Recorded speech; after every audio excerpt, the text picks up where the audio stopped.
having talked about getting all the detail right and what you want done for the house and what we did, I'm going to just take you through the next stage, and that is actually trying to work out how to appoint the builder and find the appropriate builder or architect. And that itself is quite a challenge to do, and I learned a number of lessons throughout the whole of the process. So let's begin. Part one, we talked about the preparations and what you do before you start looking for people to change your house.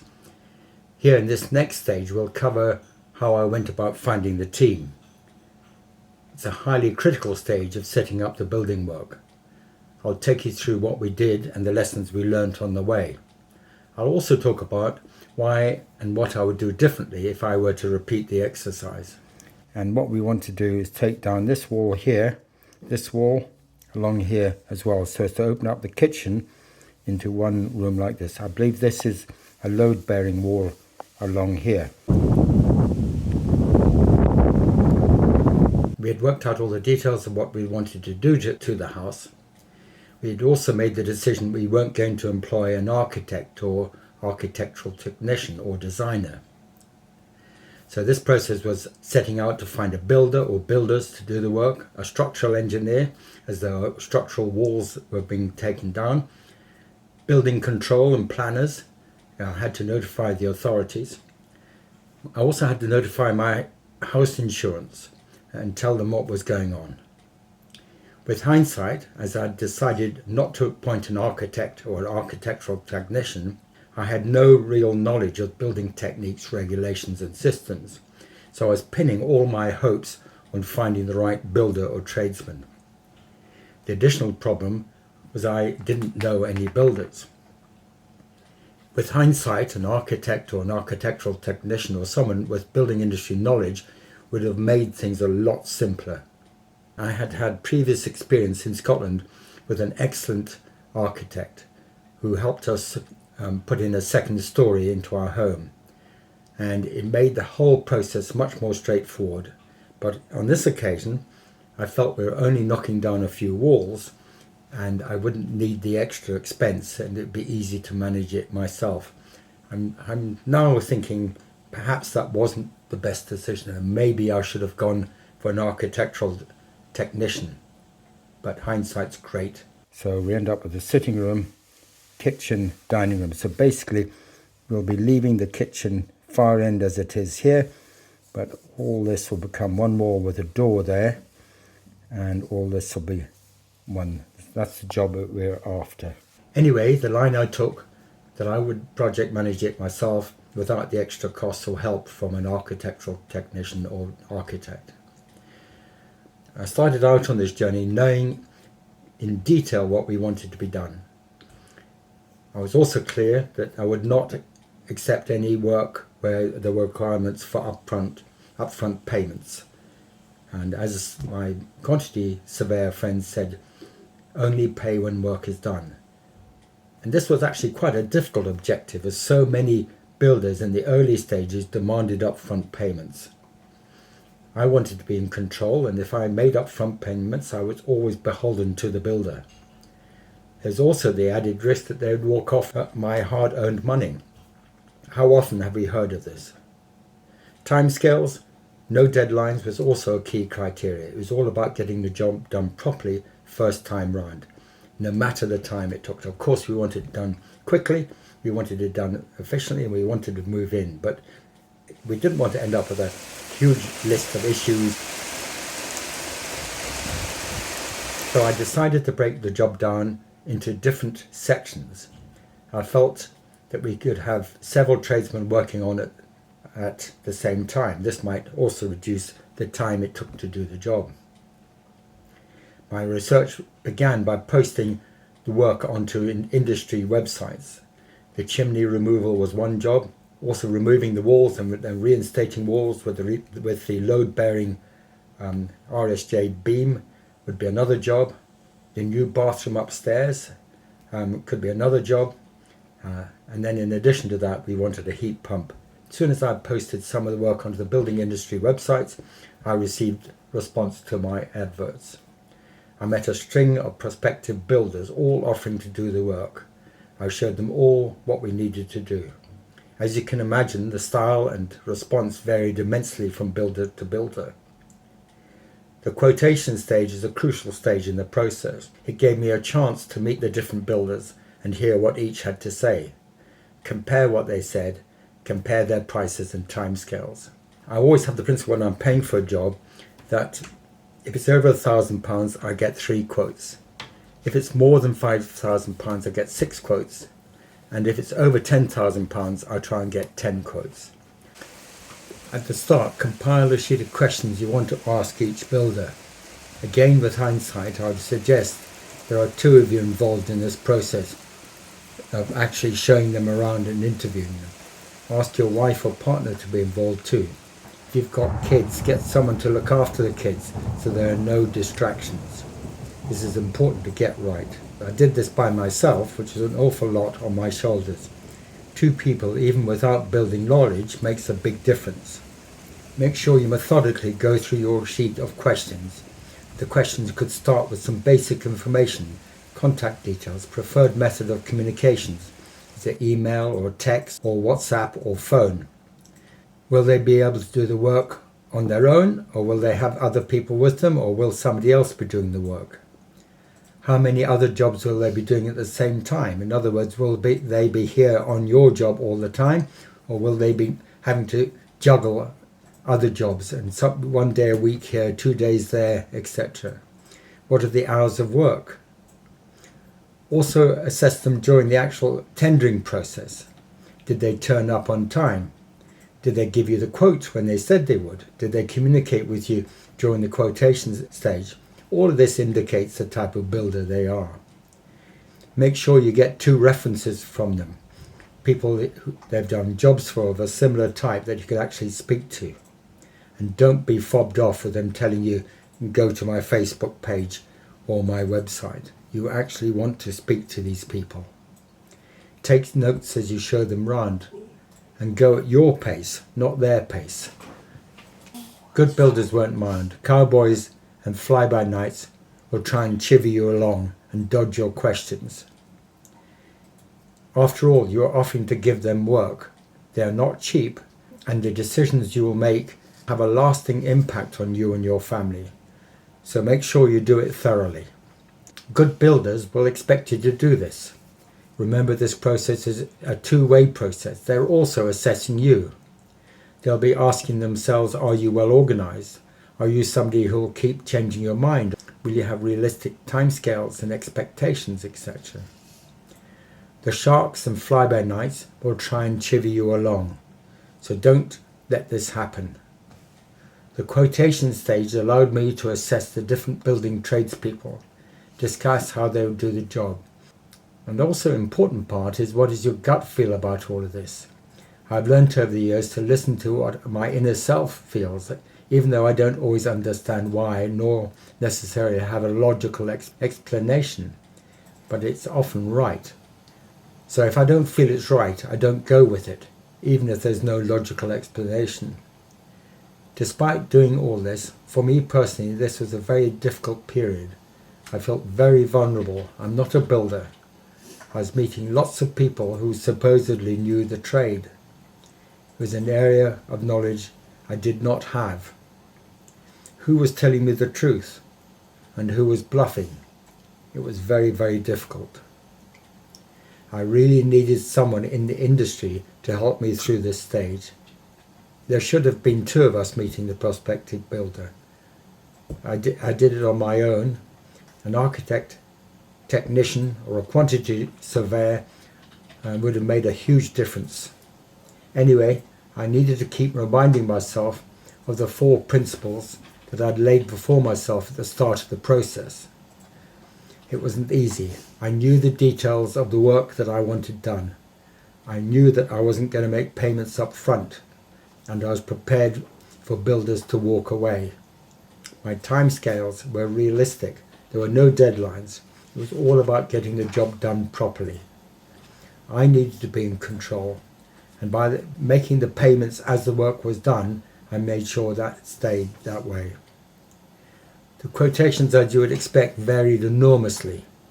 Almost all the initial quotes required payments up front, with one so-called builder expecting me to pay 60% up front before he even appeared on site, and I'm absolutely certain he would have disappeared with all my money. Again, with hindsight, one of my brothers suggested paying with a credit card, and this would protect us.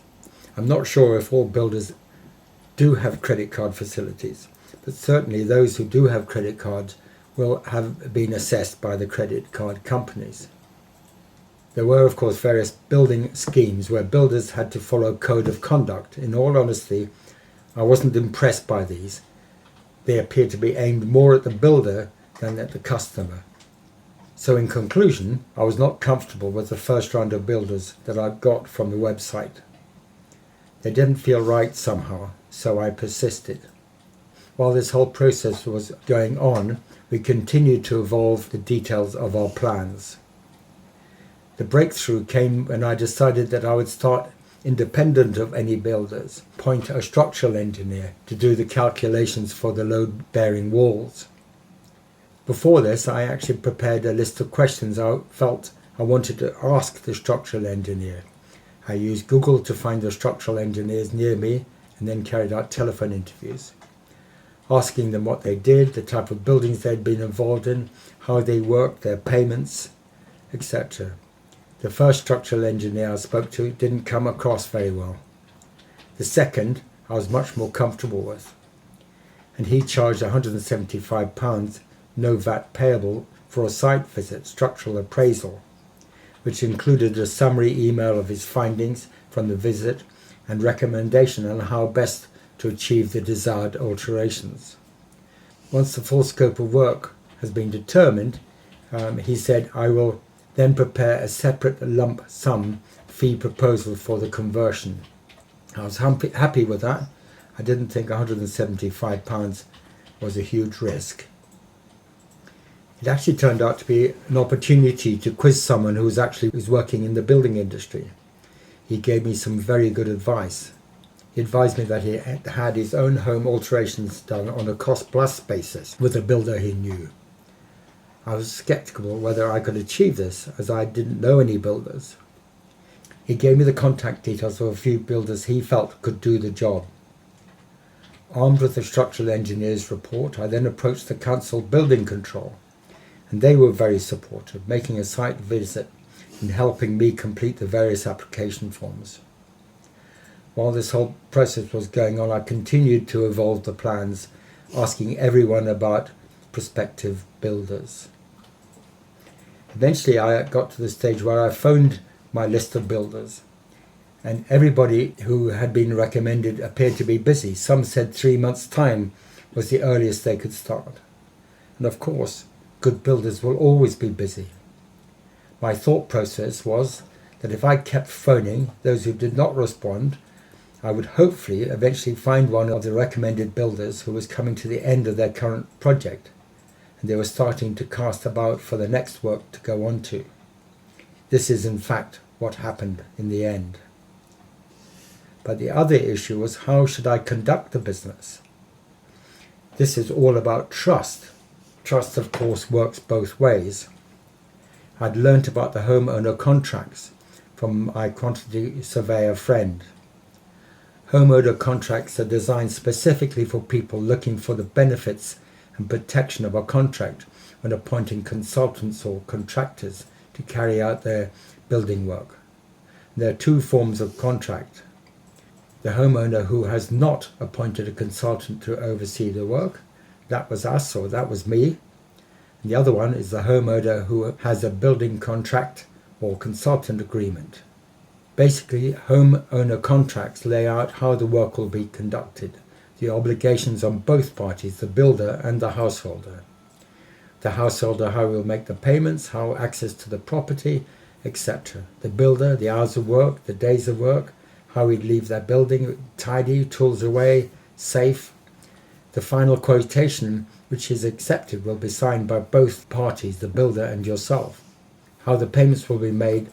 Anyway, going back to what happened with us, I had a response from a builder who said he could start in 3 weeks, as he was coming to the end of his current project.